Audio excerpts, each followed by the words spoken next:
السلام علیکم۔ ہمارے آج کے واقعے کا نام ہے سیاہ عورت۔ جیل کی سیاہ ظالم سلاخوں میں اسے اپنا دم گھٹتا محسوس ہو رہا تھا۔ اپنوں سے جدائی کا غم ناقابل برداشت تھا۔ وہ دن رات پچھتاوے کے آنسو بہاتی مگر بے سود۔ گزرا وقت کبھی اس کے ہاتھ نہ آ سکتا تھا، بلکہ پردہ اسکرین کی مانند اس کے سامنے تمام مناظر چلتے رہے۔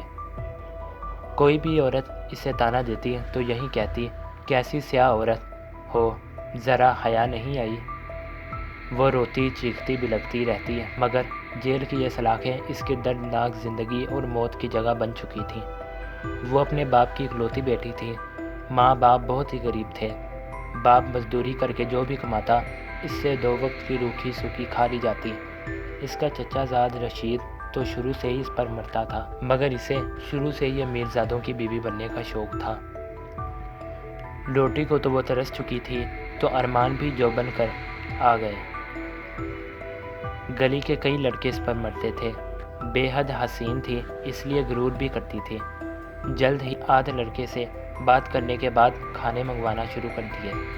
وہ اپنی عزت کی حدود کو جانتی تھی، مگر اس کا مقصد صرف باہر کی دنیا گھومنا اور کھلا کھانا پینا تھا۔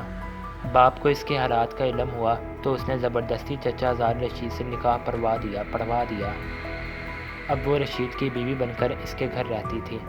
رشید جو کہ سموسوں کی ریہڑی لگاتا تھا، شادی کے بعد شروع میں تو وہ اپنا اچھا خاصا کھلاتا رہا، مگر آہستہ آہستہ وہی پرانے دن آنے شروع ہو گئے جب وہ بھوک سے بے حال ہوا کرتی تھی۔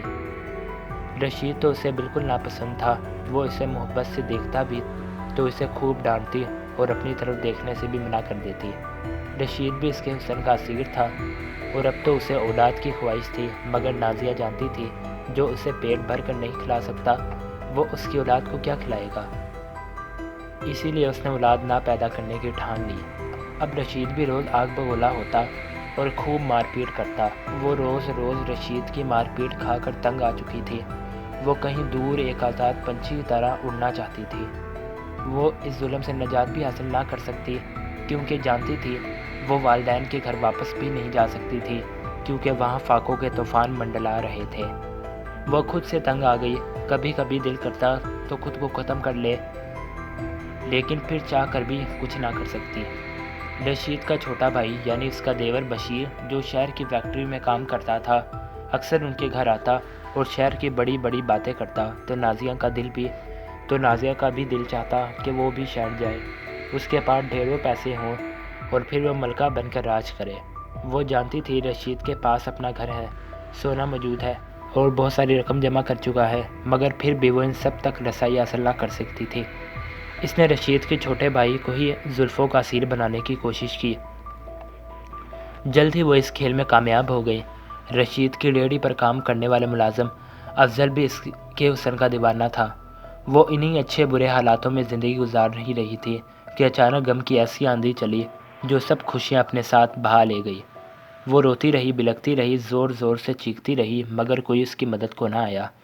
اس بھیانک رات میں نقاب پوش ڈاکوؤں نے زبردستی گھر میں گھس کر فائرنگ کی۔ فائر رشید کے سینے میں لگا اور وہ وہیں گر کر فنا ہو گیا۔ رات کے اس پہر جب سب آرام کی نیند سو رہے تھے، اس نے اپنی چیخوں سے سب کو جگا دیا۔ اس کی دردناک چیخوں سے ہر کوئی غم میں مبتلا ہوتا نظر آ گیا۔ گھر، زیور اور باقی پیسے سب اس کے نام ہو گئے۔ وہ سارا دن شوہر کی یاد میں روتی رہتی، شہر چھوڑ کر کہیں دور جا بسی، شاید اپنے خوابوں کی شہر، جہاں اس سے کوئی روک ٹوک نہ تھی، جہاں وہ اپنی مرضی سے زندگی گزار سکتی تھی، جہاں وہ اپنے مرضی سے اپنے محبوب کی سرگوشی میں جی سکتی تھی۔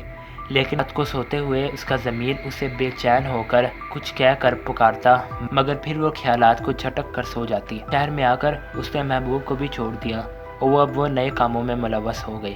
شراب نوشی، حسین راتیں اس کی زندگی کا محور بن چکی تھی۔ وہ ان کالے دھندوں میں روز منہ کالا کرتی اور پھر تھک ہار کر سو جاتی، مگر معاشرے کے سامنے وہ ایسی شریف عورت تھی جس کا سہاگ ظالم دیور نے ہی جاڑ دیا، جو بیچاری شوہر کے غم میں جگہ جگہ دھکے کھاتی رہی اور پھر بالآخر بڑے شہر جا کر رہائش اختیار کر لی، جہاں فیکٹری میں کام کر کے 2 وقت کی کھا لیتی، مگر حقیقت تو اس کے برعکس تھی۔ وہ اپنی زندگی میں کھل کر جینا چاہتی تھی۔ وہ سب اقدار، روایات اور اصولوں کو بھول کر باغی ہو چکی تھی۔ بڑے بڑے جرم بھی اس کے لیے معمولی ہو گئے تو کبھی کبھی گاؤں چکر لگاتی تو وہی معصوم نازیہ بن جاتی ہے جن کا سب کچھ ایک بھیانک رات میں لٹ گیا تھا۔ پولیس نے اس کے دیور بشیر پر بہت تشدد کیا، پھر بلا آخر وہ اسی نتیجے پر پہنچے کہ وہ قاتل نہیں۔ بس اسی دن کے بعد انہوں نے اپنی تفتیش شروع کر دی اور پھر بلا آخر وہ اصلی قاتل ان کی گرفت میں آ ہی گیا۔ اوریاں کپڑوں میں ملبوس مشہور کلب میں ناچتی گاتی نازیہ کو گرفتار کر لیا گیا۔ اسے اپنی گرفتاری پر شدید غم و غصہ تھا۔ وہ جانتی تھی کہ اس کا یہ راز کوئی نہ جان پائے، مگر پھر اس کی گرفتاری نے ثابت کر دیا تھا کہ پولیس آخر پولیس ہے۔ لیڈی انسپیکٹر نے اسے خوب پیٹا۔ وہ بار بار اس کے جرم کی داستان پوچھ رہی تھی، مگر نازیہ تھی کہ بس رونی صورت بنا کر یہی کہتی رہی کہ میں نے کچھ نہیں کیا۔ روز اسے خوب مار پڑتی۔ آخر جسم کے زخموں کی خاطر تنگ آ کر اس نے کہہ ہی دیا اور حقیقت آشکار ہو گئی۔ رشید مجھ پر ہمیشہ ظلم کرتا تھا۔ اچھا پیسہ ہونے کا باوجود اچھی روٹی نہ کھلاتا تھا۔ روز مارتا، کبھی کہتا اولاد پیدا کرو۔ میں اس سے اکتا گئی تھی۔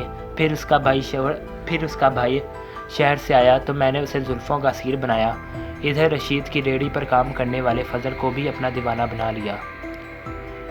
افضل کا کچھ بدماشوں سے رابطہ تھا۔ میں نے افضل کے ساتھ مل کر اپنے شوہر کو ختم کرنے کا منصوبہ بنایا۔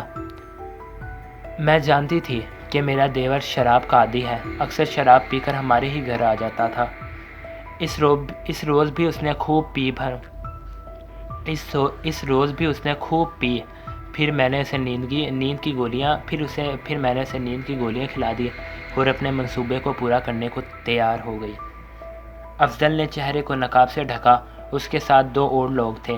وہ گھر میں داخل ہوئے تو میں نے اچانک شور ڈالا۔ میرا شوہر باہر آیا تو انہوں نے تھوڑی ہی لڑائی کے بعد فائر اس کے سینے پر مارا۔ میں وہیں پھوٹ پھوٹ کر رونے لگی، اپنے کپڑے بھی پھاڑ ڈالے۔ پھر افضل کی اسے پستول بشیر کے ہاتھ پکڑا کر اسے صحن میں لٹا دیا۔ میں نے پولیس کو یہی بیان دیا کہ یہ ظالم میری عزت لوٹنا چاہتا تھا اور میری عزت کے رکھوالے میرے ہی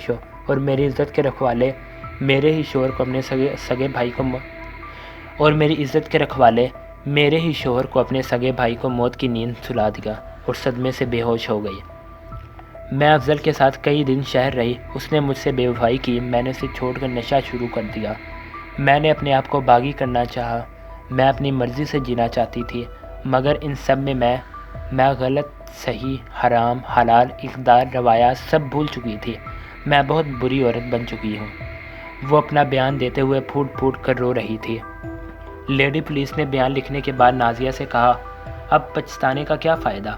جب تمہیں اللہ نے عزت کی زندگی دی تو تم نے قدر نہ کی اور یہ سوچا کہ دنیا کو دھوکہ دے سکو گی، مگر تم بھول گئی کہ اصل طاقت اللہ کی ہے۔ مجرم چاہے کتنا ہی چالاک کیوں نہ ہو، وہ اپنا جرم کبھی چھپا نہیں سکتا۔ بے شک